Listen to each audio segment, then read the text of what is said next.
Big upset sa World Cup Asian Qualifiers. Isa na naman ngang higante ang sinibak ng Chinese Taipei. Tinalo ang South Korea para makuha ang kanilang unang panalo this tournament. Naghalimaw si Brandon Gelbeck, dang party dinumina ang ilalim. Uminit din nga si Benson Lin at Ray Chen. Tinambakan lang ang number 2 sa power rankings. Pero bago nga yan, eto solid na basketball molten. Dating 1,437 pesos. Ngayon nga ay mabibili mo na lang ng 475 pesos sa Shopee. Limited offer lang nga ito. Kaya ano pang hinihintay mo? Click mo na nga yung link sa comment section sa ibaba. So eto na nga ang labanan sa Group B ng South Korea at Chinese Taipei. Maganda nga itong simula this tournament ng Korea, kung saan tinalo nga nila sa unang window ang China at Japan. Kaya naman pangalawa nga sila sa power rankings coming to this tournament. Habang ang mga kalaban naman nga nila na Taiwan ay wala pa rin ng panalo, kung saan tinalo naman nga sila ng Japan ng 2 beses sa unang window. Abangan nga natin this game kung kayang ma-upset ng Chinese Taipei ang Korea sa kanilang home court at makuha ang kanilang unang panalo. Well, first quarter ay nagkaroon nga ng mainit na simula itong South Korea sa pagsisimula ng opening frame. Maaga nga uminit sa opensa itong si Yeonjong Lee,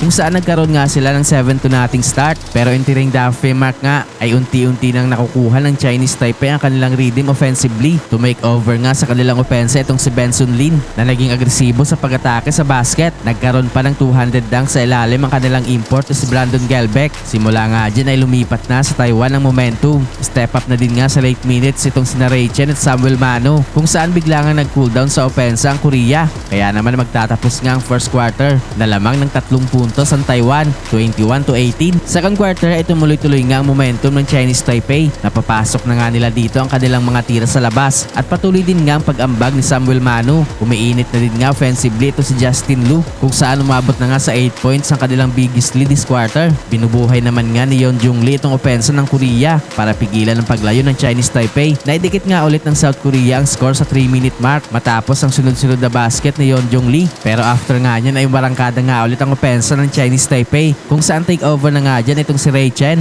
Nagkaroon nga siya ng 7 straight points. Tuloy din nga itong pagiging agresibo sa ilalim ni Gelbeck. Kaya naman magtatapos nga ang first half na mayroong double-digit lead ang Taiwan, 43-33. Third quarter ay nag-unstoppable pa rin nga ang opensa ng Taiwan. Slam dunk nga kagad itong pambungan ni Gelbeck sa pagsisimula ng quarter na ito. Simula nga dyan ay lumolobo na nga itong kalamakan ng Chinese Taipei. Patuloy din nga itong pag-ambag ni Benson Lin at Samuel Mano this quarter, kung saan umabot na nga sa 20 points ang kanilang lamang sa Korea sa halfway mark. Nagkaroon naman nga ng 10-2 counter itong South Korea sa late minutes para bawasan ang kalamangan ng Chinese Taipei. Dahil baba nga sa 9 points ng South Korea ang kalamangan ng Taiwan after ng third frame, 60-51. Fourth quarter ay biglang nag-cooldown nga ulit dito ang opensa ng South Korea. Patuloy naman nga itong pagiging agresibo sa ilalim ni Brandon Gelbeck, kung saan nagkaroon na naman nga ito ng another slam dunk na maintain nga ng Chinese Taipei ang kanilang double-digit lead. Hindi na din nga nagkaroon pa ng big comeback itong South Korea. Kaya naman sa huli nga ay panalo ang Chinese Taipei para makuha ang kanilang unang panalo this tournament.